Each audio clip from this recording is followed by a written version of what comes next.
बाबा ने एक बड़ा ऐलान कर दिया है। बागेश्वर बाबा ने फिर से बता दिया है कि वो फिर से बिहार आएंगे और 29 सितंबर को गया में उनका दिव्य दरबार लगेगा। पितृपक्ष मेले के दौरान उनका दिव्य दरबार वहां पर लगेगा और भक्तों को बाबा से मिलने का मौका वहां पर मिलेगा, क्योंकि लगातार जो श्रद्धालु वहां पहुंच रहे थे, बहुत सारे ऐसे श्रद्धालु थे जो उनसे मुलाकात नहीं कर पाए थे और इस बार का जो वक्त उनका 5 दिन का कथा वाचन का रहा, उसमें उन्होंने श्रद्धालुओं से मुलाकात तो की ही, लेकिन बहुत सारे ऐसे श्रद्धालु जो बागेश्वर बाबा को देख नहीं पाए तो वो अब गया में उन्हें देख सकते हैं। 29 सितंबर को गया में उनका दिव्य दरबार लगने वाला है और फिर बागेश्वर बाबा बिहार आने वाले, यानी कि कथा वाचन के आखिरी दिन एक बड़ा तोहफा बागेश्वर बाबा ने बिहार वासियों को दे दिया है। विभा कुल तो अब 29 सितंबर की तारीख, जिस तारीख को लेकर के संशय जाहिर किया जा रहा था कि तारीख सामने नहीं है, लेकिन बिहार में फिर बागेश्वर बाबा का दरबार सजेगा। 29 सितंबर की तारीख, गया वो स्थान,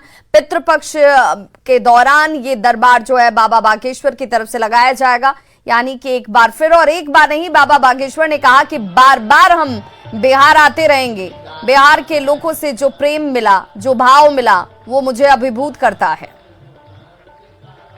तो तरेत पालीमठ में बाबा बागेश्वर की हनुमंत कथा लगातार जारी है। आज भी लाखों की संख्या में भक्त जो हैं वो बाबा के दरबार में उमड़ पड़े हैं। सभी बाबा की कथा में लीन नजर आ रहे हैं। आपके सामने इस वक्त 5 तस्वीरें, और इन 5 तस्वीरों को देखकर आप इस वक्त कैसे जो लोग हैं वो झूमते हुए नजर आ रहे हैं।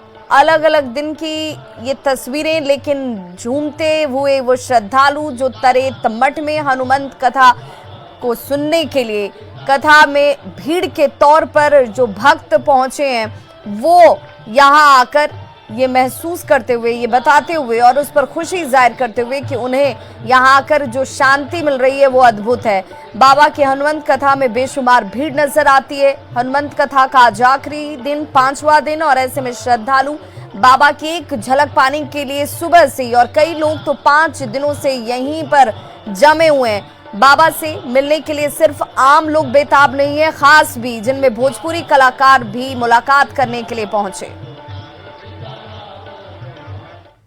और चलिए आपको सीधे लिए चलते हैं इस वक्त नौबतपुर के तरेत पालीमठ, जहां पर इस वक्त हनुमंत कथा लगातार चल रही है। हाथ जोड़े, ऐसा मत करो, हमारा नाम मत लगाना, हम क्या जवाब देंगे, हमसे कुछ बनता नहीं। अब लड़कों को और मजा आए, लड़कों को तो और मजा आती है, कोई हाथ जोड़े तो लड़के तो और हैं। अब लड़कों ने ट्रेन खींची, ट्रेन रुकी, अधिकारी आए, हाँ ट्रेन किसने खींची? लड़की बोली इसने, ये दादाजी बेटी बूढ़े, इनने खींची। तुमने चैन क्यों खींची? अब बूढ़ा तो बूढ़ा, देखो कितना बुद्धिमान होता है, तो हाथ जोड़ करके छपरा का दादाजी बोला, महाराज हुजूर अब चैन ना खींचे तो क्या करें? बोले क्यों? बोले लुट गए, हमारी डकैती हो गई। तो वो अधिकारी बोले किसने? अरे बोले हमारे पास 1200 रुपया थे, इन लड़कों ने छुड़ा लिए और ये जो लड़का पीली शर्ट में बैठा है इसी ने ले लिए हैं। अधिकारियों ने जैसे ही जांच की तो वो 1200 रुपया पकड़े गए। दादाजी मनी मन बोले जय हो। अधिकारियों ने वो 1200 रुपए दादाजी को दे दिए। लड़के बोले भाई दादाजी तो खतरनाक निकले, अपन को ही फंसा दिया। बाद में जब रेलवे स्टेशन पर ट्रेन रुकी और बच्चे सब जेल जाने लगे तो अपनी दाढ़ी पर हाथ फेर कर बूढ़े दादाजी छपरा वाले बोले, सुनो लड़को, ये दाढ़ी वैसे ही नहीं सफेद हो गई है, अनुभव से सफेद हुई है। बोलो सीताराम, जोर से बोलो। इसलिए माता पिता गुरुदेव और वृद्धजन, इनका सम्मान करना चाहिए। क्या करना चाहिए? हनुमान जी महाराज के ऊपर मेघनाद में ब्रह्म अस्त्र साधा कपि मन की विचार, क्या जो न ब्रह्म सन्मान महिमा मिटे अपार। हनुमान जी को ब्रह्मास्त्र में बांधा, हनुमान जी किसी के भी बंधन में नहीं रह सकते, लेकिन बूढ़ों के सम्मान में हनुमान जी बंध गए। मानो ये कथा से हमें संकेत मिलता हो कि अपने बुजुर्गों का सम्मान बरकरार रखने के लिए अगर कभी बंधना या झुकना पड़े तो झुक जाना चाहिए, लेकिन बुजुर्गों का सम्मान बचाना चाहिए। आहा, लेकिन हनुमान जी कम कौत की नहीं है। कपते ही देखा कपि मूर्छित भयऊ। हनुमान जी भय मूर्छित। तो हनुमान जी ने देखा कि किस तरफ ज्यादा संख्या है उसी तरफ गिरे। तो हनुमान जी का भारी शरीर और जिस तरफ ज्यादा मात्रा में राक्षस खड़े थे उन्हीं के ऊपर हनुमान जी गिरे। तो 8-10 राक्षस हो गए। राम नाम सत्य है, मर गए राक्षस। बाकी बोले बताओ ये बंदर बड़ा खतरनाक है, बंधन में है फिर भी मार रहा है, खुले में तो मार ही रहा था, बंद गया मूर्छित हो गया फिर भी मार रहा। मानो गोस्वामी जी कहना चाहते हैं, सुना हनुमान जी की यही कला है। भगवान का भक्त कितने भी संसार के बंधन में पड़ा रहे लेकिन वो राक्षसों को ठिकाने लगाता ही रहता है। रावण के सामने हनुमान जी गए। रावण बोले क्यों बंदर, तुम्हारे मन में शंका नहीं? हनुमान जी बोले 1%। बोले क्यों, तुम्हें लगता नहीं कि तुम इतनी बड़ी जगह आ गए? अरे हमारे सामने देखो बड़े बड़े देवता हाथ जोड़े बैठे, कांप रहा है, वाइब्रेशन मोड में है, उनका दिमाग ठिकाने नहीं है। बड़े बड़े देवता, ये देखो शनि देव उल्टे लटके, पवन झाड़ू लगा रहे, ये देखो जल देवता वरुण देवता पानी भर रहे, और तुम्हें डर नहीं लग रहा? हनुमान जी बड़े मुस्कुराकर बड़ी प्यारी बात बोले। हनुमान जी बोले रावण सुना, ये सभी देवता इसलिए डर रहे क्योंकि तुम्हारी तरफ हाथ जोड़े हैं, और हमें इसलिए डर नहीं है क्योंकि हम तुम्हारे सामने हाथ नहीं जोड़े, हम तो अपने हाथ अपने रघुनाथ के सामने जोड़ते हैं। अरे जे करनाथ रघुनाथ उषानाथ जगो में, बड़ा प्यारा गीत है भोजपुरी में, कहो तो सुना हो जाए। जे कर नाथ रघुनाथ उषानाथ जगो में, जे कर नाथ रघुनाथ उषानाथ जगो में, उषानाथ जगो में, जे कर नाथ रघुनाथ उषानाथ जगो में, जे कर नाथ रघुनाथ उषानाथ जगो में, जे कर नाथ रघुनाथ उषानाथ जगो में, जे कर नाथ रघुनाथ उषानाथ जगो में। भैया अगर हम लोग हैं अनाथ तो राम जी हैं दीनानाथ, और राम जी के होते हुए कोई नहीं रहेगा, अब अनाथ सब हो जाएंगे सनाथ। जे करनाथ रघुनाथ उषानाथ जगो में, जे करनाथ रघुनाथ उषानाथ। उठा लो दोनों हाथ, बांध लो।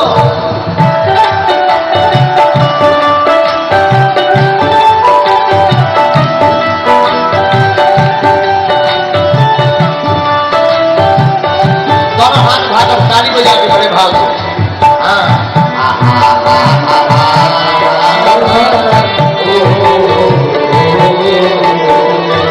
सवेरी के साथ कोल हीर का भालू,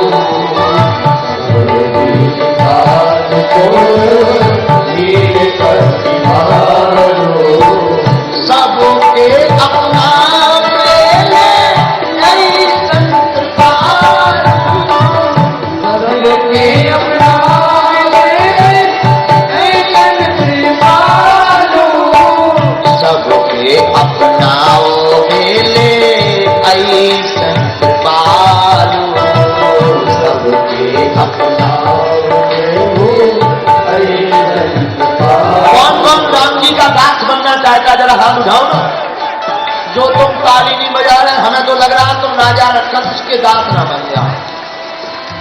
दोनों हाथ उठाकर ताली बजाकर। इनका रहे भी न कोई है अनाथ जगों में, इनका रहे भी न कोई अनाथ जगों में, अरे हाँ अनाथ जगों में, अरे हाँ अनाथ जगों में।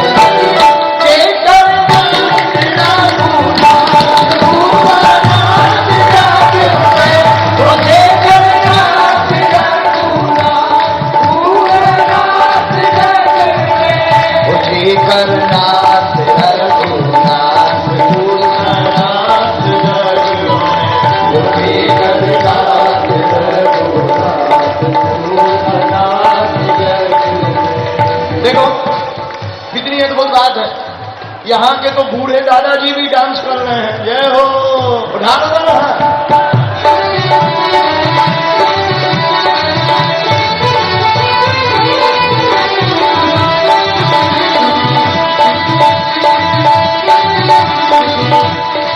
परम पूज्य तरेत पाली मठ के श्री महंत जी पधार रहे हैं। हमारी प्रार्थना है उनको आने की जगह दे दो।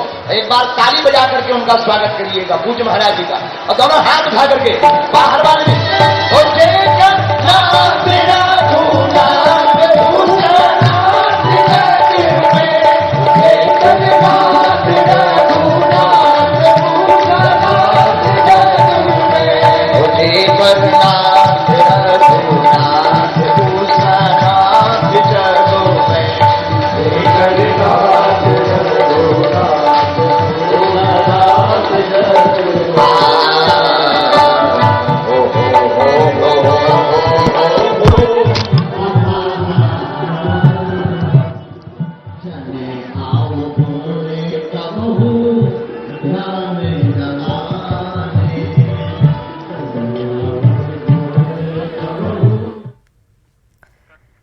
तो हनुमंत कथा का आज आखिरी दिन है और लगातार हनुमंत कथा का वाचन करते हुए बाबा बागेश्वर। वित्त मंत्री विजय चौधरी ने बागेश्वर धाम बाबा के द्वारा हिंदू राष्ट्र के बयान पर बयान दिया है और उन्होंने कहा कि बाबा की आड़ में बीजेपी महात्मा गांधी और भीमराव अंबेडकर की नीतियों को तोड़ना चाह रही है। बिहार और देश की जनता को सतर्क रहना पड़ेगा। सम्राट चौधरी के शराब वाले बयान पर उन्होंने निशाना साधा और कहा कि इसकी शिकायत स्थानीय अधिकारियों से करनी चाहिए। तो सिर्फ मुखौटा है। बाबा को सामने रखकर भाजपा इस देश में और विशेष रूप से बिहार में महात्मा गांधी और इस देश के संविधान की तौहीन करा रही है, और तब इस तरह से किसी बाहरी आडंबर या किसी अन्य चीज में लोगों को उलझाना, ये शुद्ध रूप से एक साजिश के तहत समझिए गांधी की स्मृति को मलिन करना है और इस देश के संविधान को नीचा दिखाना है।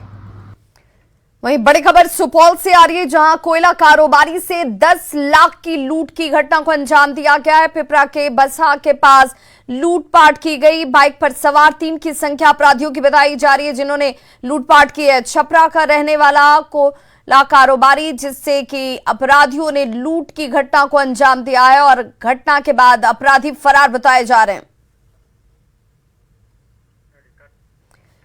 ये बड़ी खबर राजधानी पटना से आ रही है, जहां पर 5 साइबर अपराधी को गिरफ्तार कर लिया गया है। ईओयू ने साइबर अपराधियों को पकड़ा है। 14 लाख रुपए कैश और 17 लाख का सोना इनके पास से बरामद हुआ है, जिनमें 70 मोबाइल, 108 एटीएम कार्ड भी पकड़ाए हैं। 86 पासबुक को जब्त किया गया है। अभी भी छापेमारी जो है वो जारी है, बताई जा रही है जो जानकारी के तौर पर। और ये बड़ी कामयाबी इस वक्त 5 साइबर क्रिमिनल्स को पकड़ने में। वहीं जातीय गणना पर सुप्रीम कोर्ट में आज होने वाली सुनवाई टल गई है। जस्टिस संजय करोल ने खुद को सुनवाई से अलग कर दिया है। अब सीजेआई नई बेंच का गठन करेंगे, जिसके बाद एक बार फिर सुनवाई हो पाएगी और बिहार सरकार ने पटना हाईकोर्ट के फैसले को चैलेंज करते हुए, चुनौती देते हुए सुप्रीम कोर्ट में याचिका दाखिल की है। हाईकोर्ट ने गणना पर अंतरिम रोक लगाई हुई है और इसी बाबत अब सबकी निगाहें सुप्रीम कोर्ट में होने वाली सुनवाई पर जाकर टिक गई हैं।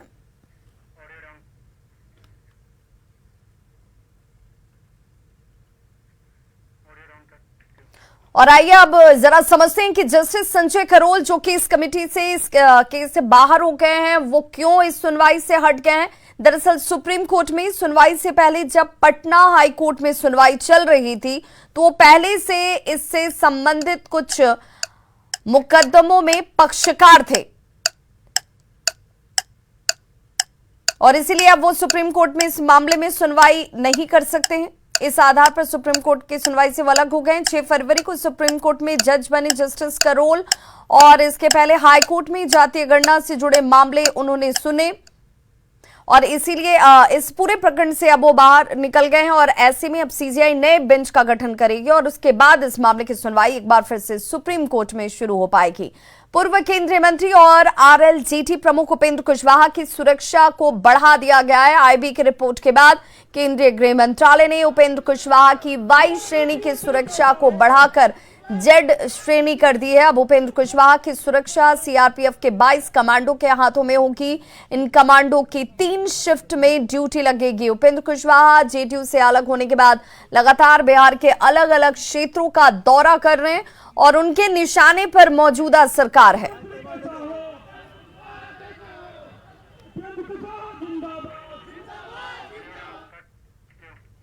तो इस बुलेटिन में बस इतना ही। चलते चलते नजर डालते हैं इस वक्त के हेडलाइंस पर। ज्यादा शक्तिशाली, ज्यादा सुरक्षित, कैप्टन टीएमटी, घर की असली ताकत। हेडलाइंस प्रेजेंटेड बाय भारत की शान, स्ट्रॉन्ग मतलब माइथन स्टील। तरेत में बाबा बागेश्वर की हनुमंत कथा का आखिरी दिन, कहा जब तक शरीर में प्राण रहेंगे बिहार आते रहेंगे।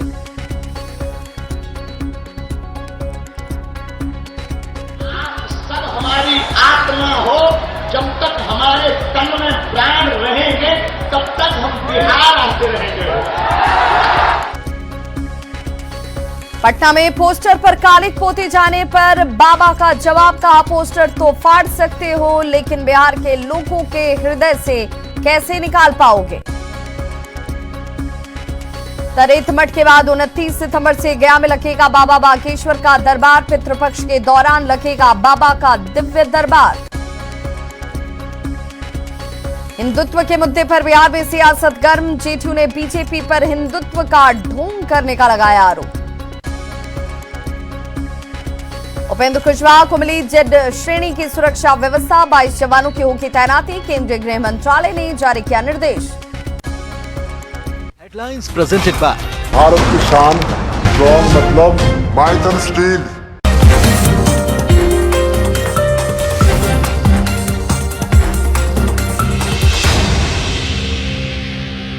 Headlines presented by Pet Safa ayurvedic चूर्ण, पेट सफा तो हर रोग दफा।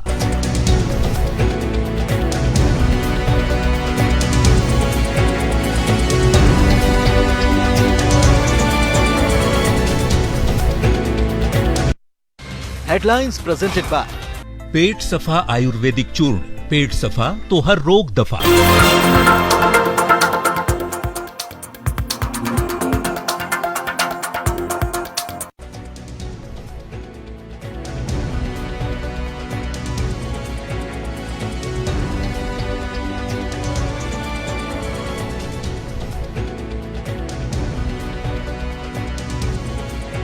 गर्मी हुई शुरू, आ गया गुरु। घर लाएं अपना कूलर मात्र 1 रुपए की डाउन पेमेंट पर। से ढक कर रखते हैं। जैसे ही चेहरे से मच्छरदानी हटा कि मक्खियां आंख, कान और नाक और मुंह में घुस जाती हैं। आंख में चले जाने पर जलन होती है। आंख के सामने पूरा बें बें करते हैं। हम लोग सब्जी काटते हैं तो सब्जी भी काटने भी नहीं सक रहा है और खाना चखने का समय भी खाली वही मक्खी सब बें बें करते हैं सर। बता दें कि पूर्वी सिंहभूम का घाटशिला अनुमंडल बंगाल और ओडिशा से सटा है। पहाड़ी और जंगल इलाका होने के कारण